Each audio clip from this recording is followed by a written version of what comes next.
Meu esposo essa semana, irmãos, ele está sofrendo de apendicite. São vários apêndices que foram sendo... Ai, Jesus. Então, irmãos, quem estava na jornada na terça-feira, eu falei assim, tem um negócio para contar, mas eu não vou contar hoje, eu vou contar no domingo.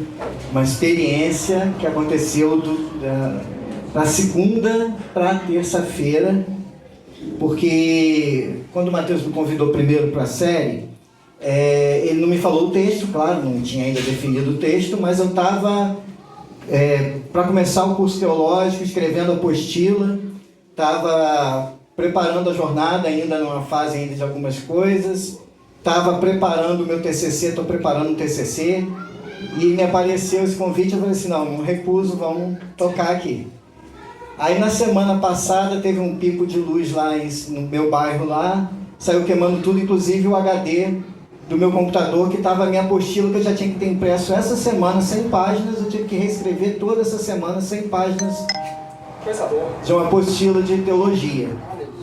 Entendeu? Que era para estar entregando os alunos amanhã, vou ter que entregar com uma semana de atraso, porque é assim que está a minha vida. E aí, nesse meio tempo, eu falando assim, o que eu vou fazer com a pregação de domingo, que era a prioridade. E orando e tal, domingo para segunda-feira, 3 horas da manhã, Jesus me acorda. E assim, eu fui ministrado das 3 da manhã às 5, Jesus pregou para mim. E eu chorava, e aquilo foi uma coisa tremenda. E assim, isso surgiu algumas coisas, e muitas coisas vieram na lembrança, então vai ser um sermão um pouco atípico. Espero que não seja a última vez que eu pregue aqui, nem que eu seja exorcizado ou qualquer coisa do tipo, mas vai ser um sermão um pouco diferenciado. Para começar, eu quero já desejar às mulheres um feliz Dia das Mulheres. E para vocês seja realmente um dia feliz, não só hoje, mas todos os dias da vida de vocês. E quando eu falo Feliz Dia das Mulheres, esse texto de Ruth 2 é um Feliz Dia das Mulheres. É um texto que ele traz realmente o cuidado de Deus com as mulheres de uma forma assim tremenda. E quando a gente fala de Dia das Mulheres, de origem do Dia das Mulheres, a gente precisa lembrar, e aí eu vou lembrar a história, porque hoje eu vou passar pela história, vou passar pela filosofia, e você vai ver que é um sermão um pouco atípico. Então, as mulheres, esse dia 8 de março ele foi escolhido porque em 1911, 148 mulheres foram mortas em uma fábrica porque elas estavam exigindo direitos, mas não estavam exigindo privilégios. Estavam exigindo jornada de trabalho justa, salários iguais, direito a voto e coisas desse tipo. E elas simplesmente foram trancadas dentro de uma fábrica incendiadas. Então essa é a origem do Dia das Mulheres. Mulheres que lutavam por ter direitos mínimos. E isso durante todo o século XX foi uma luta. E em 1977, com o fortalecimento dos movimentos pelos direitos das mulheres, a ONU oficializou o dia 8 de março, lembrando dessas mulheres, como Dia Internacional das Mulheres, consolidando a data como um momento de conscientização sobre a desigualdade de gênero e a importância da luta por direitos. Quais são esses direitos? Direitos civis e políticos, direito ao voto, expressão e manifestação e direito à igualdade perante a lei. Direitos trabalhistas e econômicos, igualdade salarial entre homens e mulheres, licença maternidade, estabilidade no emprego durante a gestação e proibição de assédio moral e sexual em ambiente de trabalho. Direitos reprodutivos e sexuais, acesso a métodos contraceptivos e planejamento familiar, direito à informação sobre saúde reprodutiva, direito à escolha sobre maternidade, proteção contra a violência e discriminação, legislação contra feminicídio, violência doméstica e assédio sexual, medidas protetivas para mulheres em situação de risco e programas de apoio psicológico e assistência jurídica. Então, por que eu trouxe isso? Porque a gente vai encontrar aí uma coisa que Deus ministrou muito no meu coração, foi o quanto a lei de Deus é perfeita. O quanto a lei de Deus protegeu a vida de Noemi, a vida de Ruth, e como a lei de Deus protegeu a vida de tantas mulheres. E nós vamos ver como a lei de Deus funcionou nessa história, nesse capítulo 2. Como ela foi além, como ela foi graciosa. Então, lendo aqui o capítulo 2 de Ruth, nós vamos ler primeiro o texto, que diz assim: Noemi tinha um parente por parte do marido, era um homem rico e influente, pertencia ao clã de Elimeleque e chamava-se Boaz. Ruth, a moabita, disse a Noemi: vou recolher espigas no campo daquele que me permitir. Vá, minha filha, respondeu-lhe Noemi. Então ela foi e começou a recolher espigas atrás dos ceifeiros. Casualmente entrou justo na parte da plantação que pertencia a Boaz, que era do clã de Elimeleque. E naquele exato momento Boaz chegou de Belém e saudou os ceifeiros. O Senhor esteja com vocês. E eles responderam: o Senhor te abençoe. Boaz perguntou ao capataz dos ceifeiros: a quem pertence aquela moça? O capataz respondeu: é uma moabita que voltou de Moabe com Noemi. Ela me pediu que a deixasse recolher e juntar espigas entre os feixes, após os ceifeiros. Ela chegou bem cedo e está em pé até agora, só sentou-se um pouco no abrigo. E disse então Boaz a Ruth: ouça bem, minha filha, não vá colher noutra lavoura, nem se afaste daqui. Fique com minhas servas. Preste atenção onde os homens estão ceifando e vá atrás das moças que vão colher. Darei ordem aos rapazes para que não toquem em você. Quando tiver sede, bebam da água dos potes que os rapazes encheram. Ela inclinou-se e, prostrada, com o rosto em terra, exclamou: por que achei favor aos seus olhos, ao ponto de o Senhor se importar comigo, sendo eu uma estrangeira? E Boaz respondeu: contaram-me tudo o que você tem feito por sua sogra, depois que você perdeu seu marido, como deixou seu pai, sua mãe e sua terra natal para viver com um povo que você não conhecia bem. O Senhor lhe retribua o que você tem feito, que seja ricamente recompensada pelo Senhor, o Deus de Israel, sob cujas asas você veio buscar refúgio. E disse ela: continue eu a ser bem acolhida, meu senhor. O Senhor me deu ânimo e encorajou sua serva. Eu sequer sou uma das suas servas.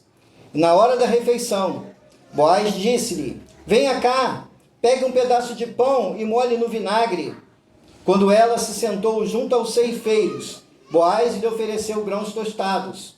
E ela comeu até ficar satisfeita e ainda sobrou.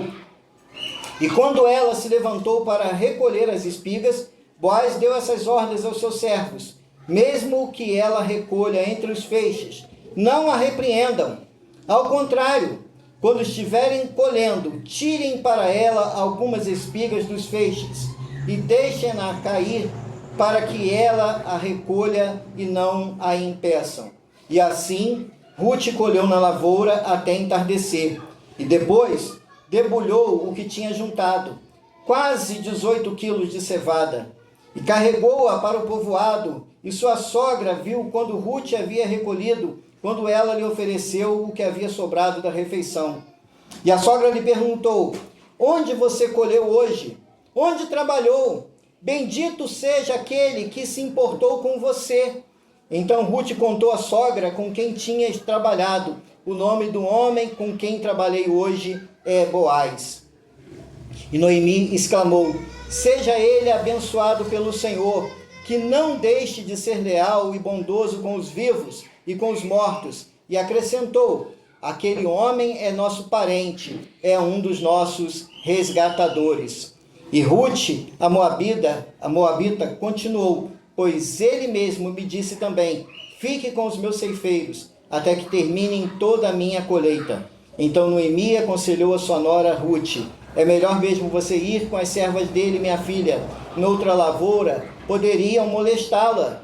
Assim Ruth ficou com as servas de Boaz para recolher espigas, até acabarem as colheitas de cevada e de trigo, e continuou morando com sua sogra. A primeira palavra que me vem à mente, e é uma perícope grande, eu acho que é o maior pedaço de texto que a gente vai ler durante toda essa ministração de Ruth, é a graça de Deus. E encheu meu coração de alegria, e eu chorava de alegria pela graça de Deus nesse texto, porque cada palavra nesse texto transborda de amor, de graça, de cuidado de Deus. Cada palavra nesse texto mostra o quanto Deus se importa com a salvação, não apenas de um povo chamado Israel, mas com todas as pessoas da terra, inclusive comigo e com você, que não somos judeus, mas nós somos a Ruth. Nós somos aquele que não era povo, mas se tornou povo. Glória a Deus. E Paulo disse a Tito em Tito 2,11, porque a graça de Deus se manifestou salvadora a todos os homens. A salvação não é uma coisa para judeu. Os judeus muitas vezes entenderam isso, pensaram que a salvação era uma coisa para eles, que tinha que nascer judeu para ser povo de Deus. Não. Essa história mostra o quanto Deus amou uma mulher que recebeu ao Deus de Israel, estando lá na sua terra, no meio dos ídolos, estando lá na sua terra, no meio de pessoas que serviam falsos deuses. Mas o pouco que ela recebeu na família do seu falecido marido foi o suficiente para que a graça de Deus enchesse o seu coração e ela falasse: eu vou atrás de você e eu quero esse Deus para mim. Glória a Deus. Ela era viúva, mas ela tinha pai e mãe. Ela podia voltar para a casa dos seus pais e retomar a sua vida naquele lugar, mas ela escolheu ir para onde habitava a palavra de Deus, e ela vai com Noemi para aquele lugar.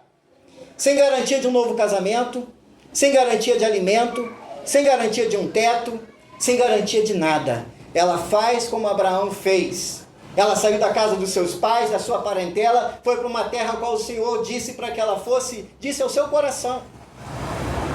E ela deixa tudo. Ruth é um Abraão de saias. E ela vai em direção a uma terra que ela não conhece, mas crendo naquele Deus que ela confiou a sua vida, dizendo: esse também será o meu Deus. E ela chega naquela terra, sem ter nada, sem ter garantia do alimento, do prato do dia seguinte. E essa história, ela começa com essa mulher. Noemi tinha um parente por parte do marido, era um homem rico e influente, pertencia ao clã, ou seja, da família de Elimeleque, e chamava-se Boaz. E assim, esses primeiros versículos desse texto, a gente vai fazer um sermão de 45 minutos, vai parar 10 minutos para tomar uma água, um café, depois vamos fazer mais 45. Ainda bem que foi sua mulher que falou misericórdia. Ela já está acostumada. Toda segunda-feira assim. Enfim. Mas assim, quando eu olho para essa história, esse homem, quem era Boaz? Quem era esse homem chamado Boaz? Quem lembra da história da torre de Jericó, das muralhas de Jericó? Todo mundo, né? Que o povo estava ali, aí Deus manda rodar em volta ali e tal. Mas antes que isso acontecesse, Deus mandou espias até a terra de Jericó. Esses espias vão lá, entram na cidade e tal. Uma mulher chamada Raabe recebe esses espias e dão um jeito desses espias saírem a salvo da cidade. Quem é essa mulher? Raabe. Avó ou bisavó de Boaz. Então Boaz, ele sabia pela família dele que Deus salva estrangeiros, porque a sua avó ou bisavó foi salva. Boaz sabia o que era a graça de Deus, ele sabia o que era a misericórdia de Deus, ele sabia o que era servir a Deus. E ele era um homem diferenciado. Ele era reconhecido entre os demais, no meio de uma terra em que muitas pessoas não estavam servindo a Deus da maneira adequada. Ele era um homem justo com seus trabalhadores. Ele era um homem reconhecido porque ele via a lei de Deus como algo não apenas que devia de ser cumprido por obrigação, mas ele via a lei de Deus como graça, porque ele recebeu a salvação e por isso ele se alegrava em Deus, em servir a Deus. Porque é assim que a lei de Deus ela funciona. A lei de Deus ela não funciona para ser salvo porque a lei não salva ninguém. A lei de Deus ela funciona porque antes eu fui salvo e o meu prazer está na lei do Senhor. Abra por favor Provérbios capítulo 19. Salmos, aliás.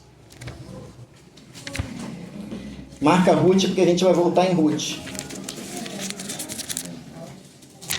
Salmo 19.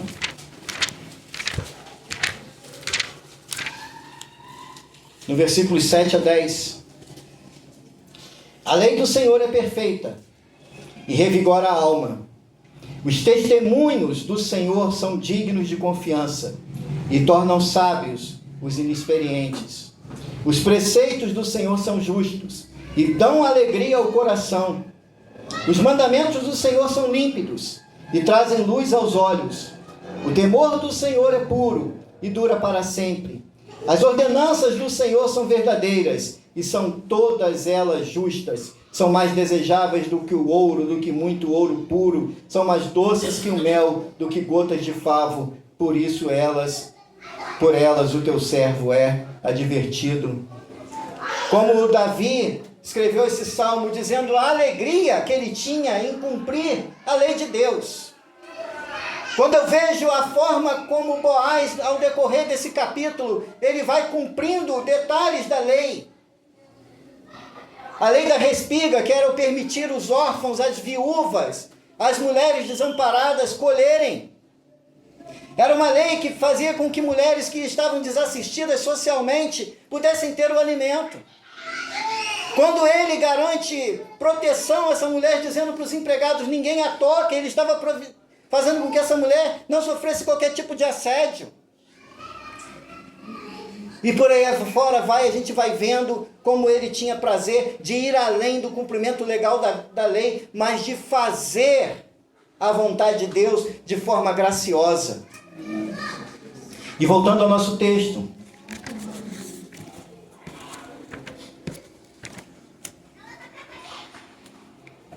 Esse homem, Boaz, Ruth, a moabita, disse a Noemi: vou recolher espigas no campo daquele que me permitir. Vá, minha filha, respondeu-lhe Noemi. Então ela foi e começou a recolher espigas atrás dos ceifeiros. E casualmente entrou justo na parte da plantação que pertencia a Boaz, que era do clã de Elimeleque. Essa questão da casualidade é onde vai entrar a filosofia no sermão. Porque, se você pegar bem, desde o comecinho, lá de Agostinho, lá no comecinho da história cristã, se debateu sobre se Deus ordena todas as coisas ou se o homem tem livre-arbítrio. São 1.700 anos de debate. E veio andando. Isso não veio uma coisa só da reforma, não. Isso não é coisa de Calvino e Armínio, não. Isso vem muito antes. E vem seguindo séculos. E aí quando a gente chega no século XVI, num período próximo a Calvino, posterior a Calvino, o sucessor de Calvino, Teodoro de Beza, ele era muito mais radical do que Calvino, em determinismo. Mas aí, um teólogo, filósofo espanhol, chamado Luís de Molina, lecionando na Universidade de Coimbra, em 1577, ele propõe uma teoria. E essa teoria é a ciência média. Você não precisa aprender isso aqui hoje, eu só quero trazer para você o que isso encaixa no texto. Ele vai falar sobre a casualidade de Deus e o conhecimento de Deus. Quem aqui, só para uma curiosidade aqui, os irmãozinhos aqui que gostam de ver ficção, quem gosta de Marvel aqui? Qual foi o último filme da Marvel aí que pegou, que foi aquele dos Vingadores, Guerra Infinita, né? Isso. Quem lembra quando lá o Thanos está lá com aquela luva lá que vai fazer o estalo e tal? Aí tem o lance do Doutor Estranho, que ele vê as infinitas possibilidades de situações que poderiam ocorrer e ele escolhe uma única oportunidade que daria certo, que não morreria todo mundo. Quem lembra de uma história assim? Isso é teologia pura. Pura teologia de ciência média. Que Luiz Molina propõe, dizendo o seguinte: Deus conhece não só as coisas que aconteceram, que acontecem ou que acontecerão, mas Deus conhece todas as probabilidades de existência de qualquer coisa, sobre qualquer coisa que tenha existido em todos os tempos e lugares. E então, dentro disso, desse conhecimento de Deus, Deus cria situações que a gente chamaria de casualidade, mas que ele chama de contingência. E dentro desse conhecimento de contingência de Luiz de Molina, ele diz o seguinte, que Deus, ele sabe como eu e você vamos responder diante de tal situação, de tal maneira que a vontade dele seja cumprida e pareça que eu determinei fazer algo. Então a minha responsabilidade existe, mas ao mesmo tempo Deus moveu as situações para que a vontade dele acontecesse. E aplicando esse conhecimento a esse texto, eu vejo que Deus olhou para a fome e sabia como Elimeleque agiria diante da fome. E leva então aquela família para Moabe. E Deus sabia que se a calamidade chegasse naquela família, Noemi voltaria. E Deus permite a calamidade. E mais do que isso, Deus sabia que Ruth responderia de forma que desejaria ir com Noemi. E então Deus age. Mas aí é onde chega aqui, que agora ela está em Israel. Mas ela precisa ir para o lugar que Deus quer que ela esteja, que é nos campos de Boaz. E aí nós voltamos para a Bíblia que diz que o coração do homem faz planos, mas Deus dirige os passos. Ela saiu de manhã, ela não sabia para onde ela estava indo, mas ela disse, vou colher espigas. Ela determinou no seu coração, eu vou colher espigas. Com certeza ela orou e disse, Senhor, me leva para um lugar que eu possa ir colher espigas e seja bem sucedida. E ela vai dar exatamente nas terras daquele que Deus queria que ela fosse. E ali estava ela, numa probabilidade que humanamente seria impossível. Estava Ruth nas terras de Boaz. Não é casualidade. É a mão poderosa de Deus agindo na história. E aí então nós seguimos.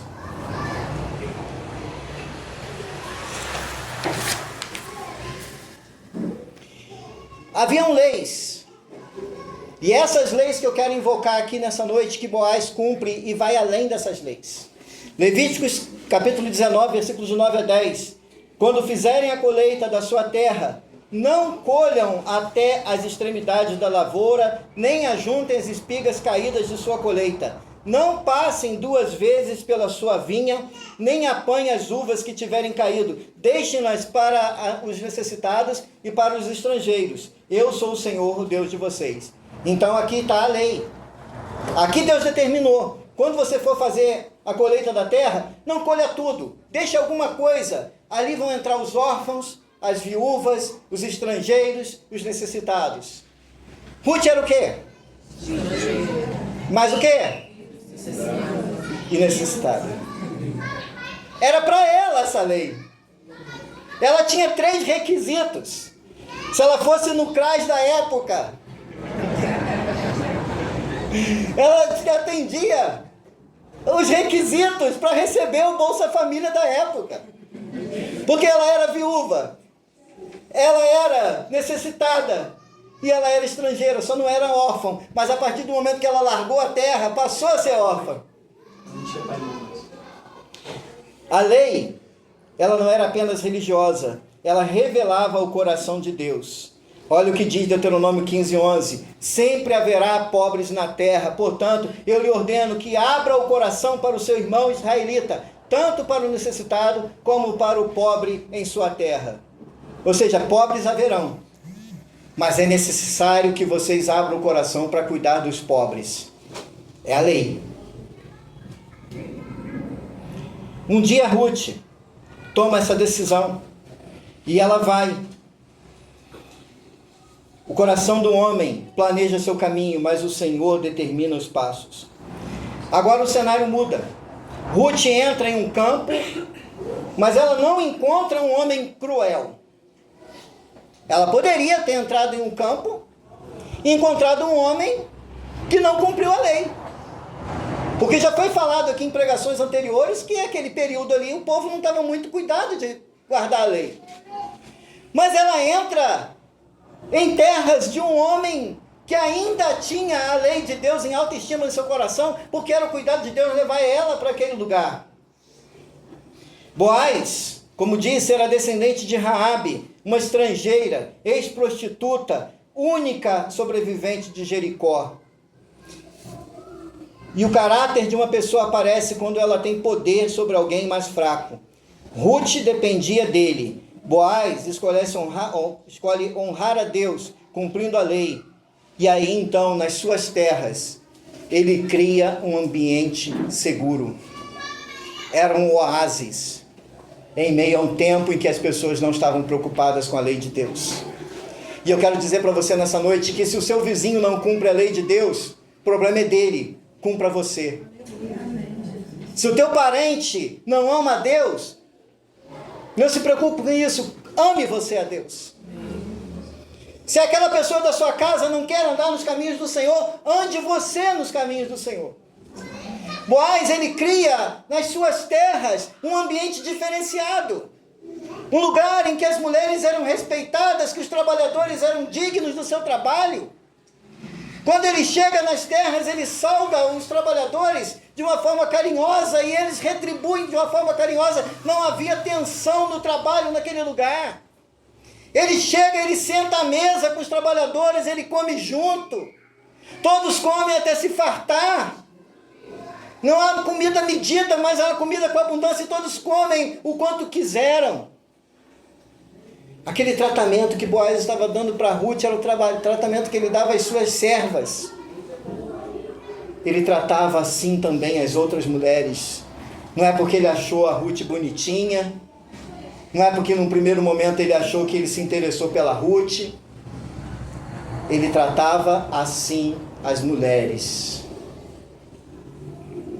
Ruth 2:8 a 9. Então Boaz disse a Ruth: ouça bem, minha filha, não vá colher em outra lavoura, nem se afaste daqui. Fique com as minhas servas. Preste atenção onde os homens estão ceifando e vá atrás das moças. Já dei ordem aos rapazes para que não toquem em você. Quando tiver sede, vá até as vasilhas e beba da água que os rapazes tiraram. Então Boaz não explora os trabalhadores. Boaz protege as mulheres. Boaz não humilha ninguém. E Boaz então vai seguindo dizendo, Ruth 2:11 a 12, Boaz responde: contaram-me tudo o que você tem feito por sua sogra. Depois que você perdeu seu marido, o Senhor lhe retribua o que você tem feito. Que você seja ricamente recompensada pelo Senhor, o Deus de Israel, sobre cujas asas você veio buscar ajuda. Mais tarde, o neto de Ruth, neto, Davi era neto? Bisneto. Vai registrar assim no Salmo 36, versículo 7 a 10. Como é precioso o teu amor, ó Deus! Os homens encontram refúgio à sombra das tuas asas. Eles se banqueteiam na fartura da tua casa. Tu lhes dás de beber do teu rio de delícias. pois em ti está a fonte da vida. Graças à tua luz vemos a luz. Estende o teu amor aos que te conhecem e a tua justiça aos que são retos de coração. Boaz estava dizendo, olha, você estava lá à sombra dos deuses e você teve calamidade na sua casa, teve necessidade na sua casa, teve lágrimas na sua casa, teve dor na sua casa. E você, em meio àquilo tudo, você larga tudo. E você vem para uma terra que você não conhece. Mas você se coloca debaixo das asas do Altíssimo. Você se coloca debaixo das asas do Deus Todo-Poderoso.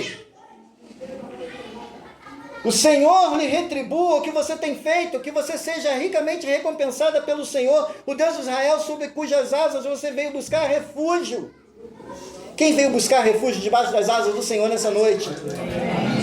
Então que você seja ricamente recompensado pela graça, pelo amor, pela misericórdia. Que você seja ricamente recompensado por tudo que Deus quer e pode fazer na sua vida. E ela foi recompensada. A história de Boaz também fala conosco. E agora uma palavra para os homens. Boaz mostra como um homem que teme a Deus deve viver. Ele protege uma mulher antes mesmo de pensar em se casar com ela. Até o capítulo 2, Boaz não tinha a mínima intenção de nada com Ruth. Nada.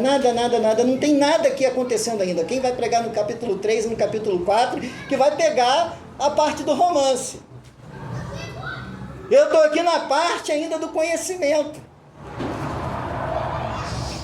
Não tinha nada acontecendo ali ainda. Mas estava Boaz acolhendo, cuidando, dando suporte, sendo bom, sendo um cavaleiro. A gente não precisa ser cavaleiro, homem, só com as mulheres que a gente tem interesse, não. A gente não precisa ser digno e tratar de maneira digna só mulheres em que você acha que você pode ter alguma coisa, não. Você tem que tratar com dignidade todas as mulheres, porque elas também são imagem e semelhança de Deus e são filhas amadas de Deus. E Boaz estava cuidando das mulheres dessa forma. E aí vamos voltar para a lei de Deus, que é perfeita, que é justa, que é amável, que é graciosa. Que em Deuteronômio 24, versículo 5 diz assim, olha que interessante. Se um homem tivesse casado recentemente, não será convocado para o exército, nem assumirá outras responsabilidades públicas durante 1 ano. Ficará livre em casa e se dedicará a fazer feliz a mulher com quem se casou. Vou ler de novo. Olha a lei, isso é obrigação, é lei, tem que cumprir. Cumpra a lei de Deus, homens. Se um homem tivesse casado recentemente, não será convocado para o exército, nem assumirá outras responsabilidades públicas durante 1 ano. 1 ano de lua de mel. 1 ano. Ficará livre em casa. Tem mulher que fala assim, pelo amor de Deus, volta a trabalhar, homem. Qual vai ser a dedicação do homem aqui? Se dedicará a fazer feliz a mulher com quem se casou. É ordem. Cumpram. Falam para mim também. Aí fala assim, isso é coisa do Velho Testamento. Beleza. Então vamos para o pior. Porque eu costumo dizer que a lei do Novo Testamento, ela piora a lei do Antigo. O Antigo Testamento está lá, né? Não matarás. Mas aí está escrito assim no Novo, né? Se você chamar o seu irmão de louco, você já é réu do inferno. Está escrito assim, não adulterarás. Mas se você olhar para a mulher com intenção impura no seu coração, já cometeu com ela adultério. O que é pior? A lei do antigo, a lei do novo. Então, seguindo. Maridos, Efésios 5, 25. Maridos, amem suas mulheres, né? Cada um tinha mais de uma não, né? É o plural maridos, mulheres. Explicar, né? Explicar, né? Depois ele vai falar, marido de uma só mulher. Peraí, deixa eu voltar aqui, deixa eu explicar isso melhor aqui, porque né, algum irmãozinho pode entender errado, e maridos amem suas mulheres. Opa! Não tem essa interpretação. Maridos, amem suas mulheres, assim como Cristo amou a igreja e entregou-se por ela.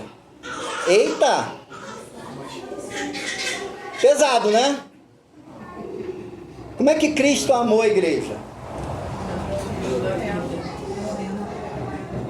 Mas tem a contrapartida, né? As mulheres devem ser submissas aos seus maridos, aquela coisa toda. Mas hoje eu estou dando um refresco para as mulheres, que é o dia das mulheres. Depois, né? Depois a gente conversa sobre esse assunto aí. Voltando aqui. Maridos, amem suas mulheres, assim como Cristo amou a igreja e se entregou por ela. Quando Boaz ama as mulheres, Cristo ainda não tinha dado a vida pela igreja. Mas mesmo assim, ele estava amando as mulheres, respeitando, cuidando, acolhendo. Então ali estava a graça agindo na vida daquele homem, antes mesmo da graça ser entregue aos homens. O homem de Deus não usa sua força para dominar, ele usa sua força para amar, proteger e cuidar. Vou falar de novo. O homem de Deus não usa sua força para dominar, ele usa sua força para amar, proteger e cuidar. Seguindo aqui, no começo do dia, como é que a Ruth começou no campo? Com incertezas, sem saber se ela ia colher o alimento, sem saber se iam deixar colher, sem saber se ia ter algo para levar para casa.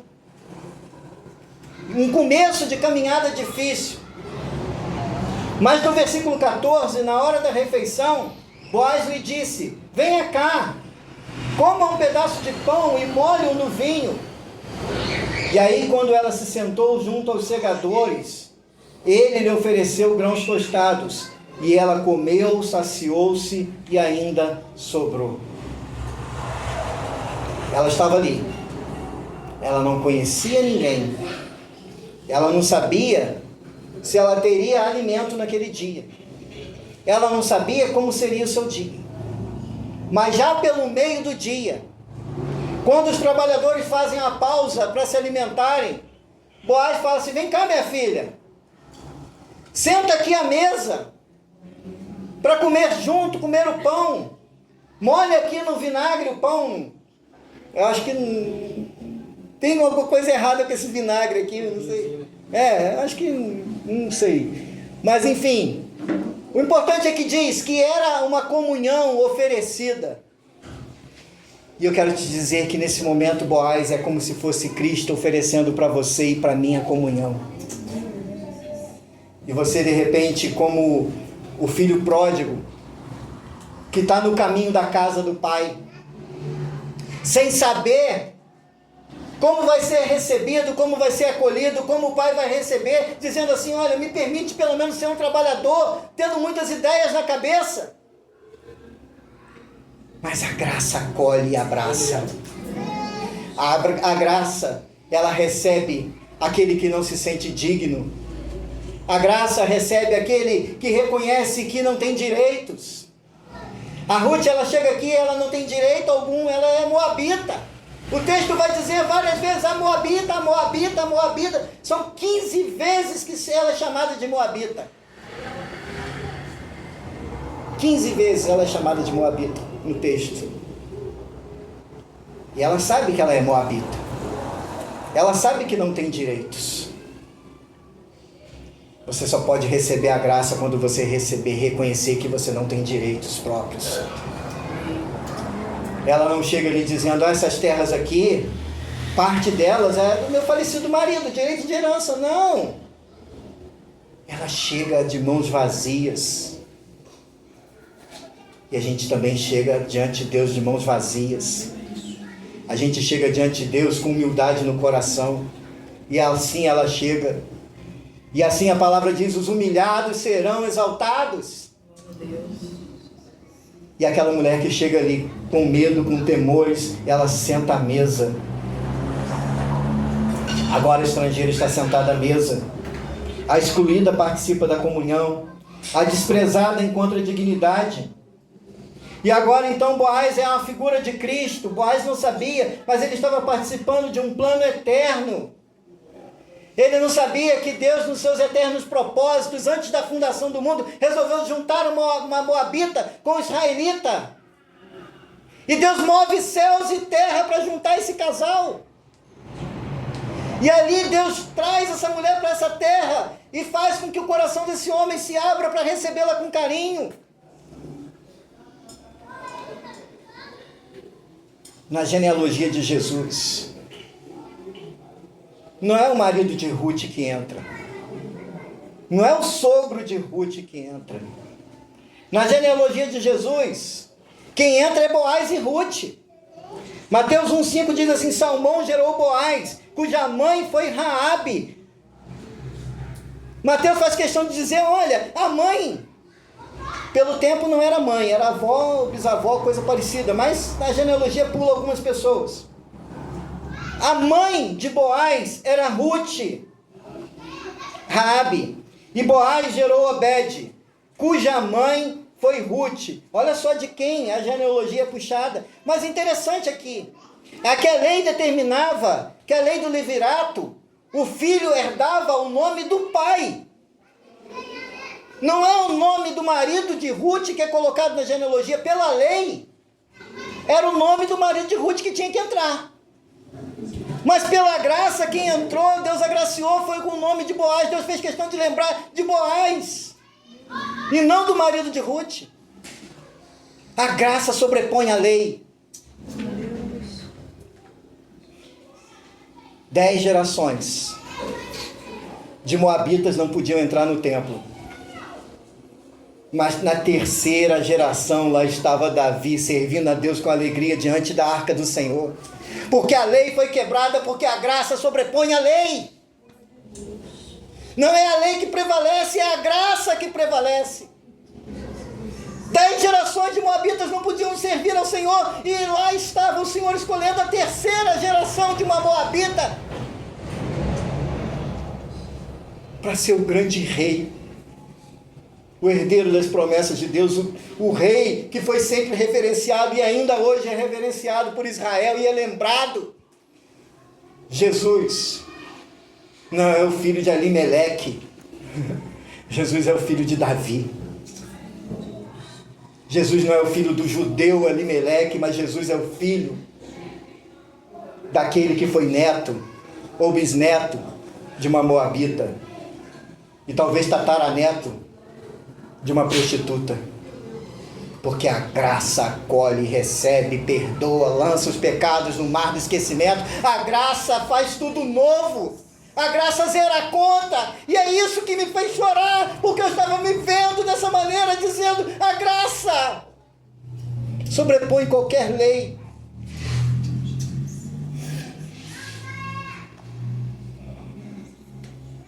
Ruth 2,15 a 17. Quando ela se levantou para recolher, Boaz deu essas ordens aos seus servos. Mesmo que ela recolha os feixes, não a repreendam.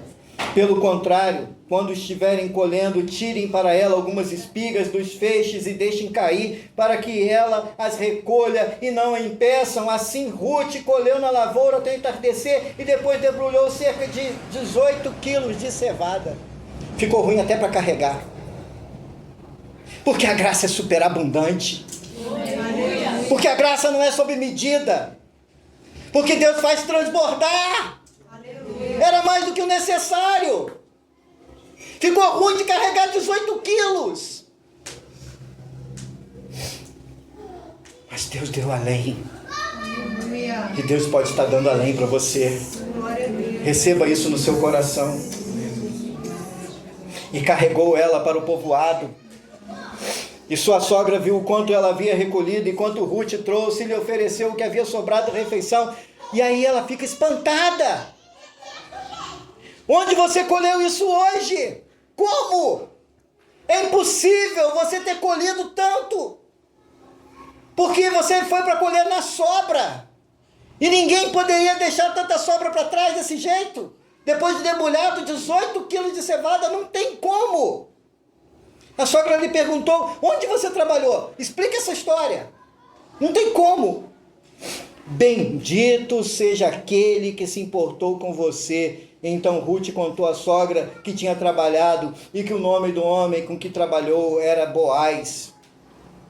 E Noemi exclamou, seja ele abençoado pelo Senhor e que não deixe de ser leal e bondoso com os vivos e com os mortos. E acrescentou, aquele homem é nosso parente, é nosso resgatador. Glória a Deus. E aqui a gente encontra a figura de Cristo. Porque da mesma forma que Boaz trouxe dignidade a Ruth, da mesma forma que Boaz trouxe cuidado a Ruth, da mesma forma que Boaz olhou para aquela mulher e não olhou que ela era uma estrangeira e que ela não era povo, Boaz trouxe ela e fez dela povo. E Deus olha para mim e para você que não era povo e diz, agora é povo de Deus, família de Deus. Porque você não nasceu filho de Deus. Você foi feito filho de Deus através de Cristo Jesus. Amém. Glória a Deus. Então, da mesma forma que Boaz foi resgatador de Ruth, trouxe de volta um nome, trouxe de volta uma família, trouxe de volta dignidade, sustento, trouxe de volta descendência, trouxe de volta para dentro daquela família honra. Jesus nos traz para o convívio de uma família que jamais terá fim. Povo de Deus, herança de Deus, sacerdócio real, nação santa. Glória a Deus. Essa graça que alcança todos. Todo mundo sabe de cor, João 3,16, porque Deus tanto amou o mundo. Quem faz parte do mundo aqui? Quem não é de Marte, quem não é de Júpiter? Quem é aqui desse planeta? Então, acho que você está incluído. Não tem como não estar. Ele amou. Porque tanto amou o mundo que deu seu Filho unigênito para que todo aquele que nele crê não pereça, mas tenha a vida eterna.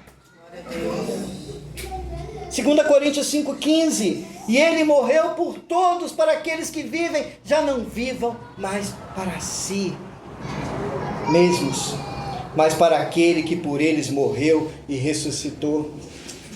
Aleluia. Agora Ruth tinha de volta um motivo para viver. Agora ela tinha um motivo para sonhar. Até Noemi, que estava sem esperança, agora ela olha com esperança e diz, é Deus agindo. Não tinha como isso acontecer. Não foi a gente que provocou isso. Eu não falei para você, vai em tal lugar. Você foi com as suas próprias pernas. Eu não te dei o endereço. Foi Deus que te conduziu. Foi Deus que abriu o coração de Boaz. Foi Deus que fez todas as coisas. Foi Deus que estava trabalhando em todas as coisas. Mas o mais importante nessa história é que você e eu somos filhos dessa mulher. Nunca ouvi isso, sim. Porque você é filho de Deus e você entrou na família de Deus através de Jesus, que é descendente dessa mulher. E o plano de Deus de salvação passou por uma moabita e por esse homem que era desconhecido. Era um entre os muitos. Ela saiu para colher espigas. Mas Deus estava pensando numa descendência real. Os planos de Deus são maiores que os nossos planos, os caminhos de Deus são maiores que os nossos caminhos, os pensamentos de Deus são maiores que os nossos pensamentos, os passos de Deus são maiores que os nossos passos e antecedem a tudo que você possa imaginar. Ela buscava sobrevivência, mas Deus estava pensando na salvação do mundo. E essa história que não termina aqui é sobre salvação. Não é uma novela. E do ponto de vista literário é uma novela. Porque ela tem todos, e aí vamos falar de poesia, ela tem todos os critérios para ser uma novela. Uma crise, um meio, uma solução e um final feliz. É um gênero literário, sim, é uma novela. Mas ela fala muito mais do que a história de um casal. Ela fala de como Deus cuidou da salvação do mundo em duas pessoas que jamais se conheceriam. Mas Deus agiu para nos salvar. Vou trazer o Mateus aqui.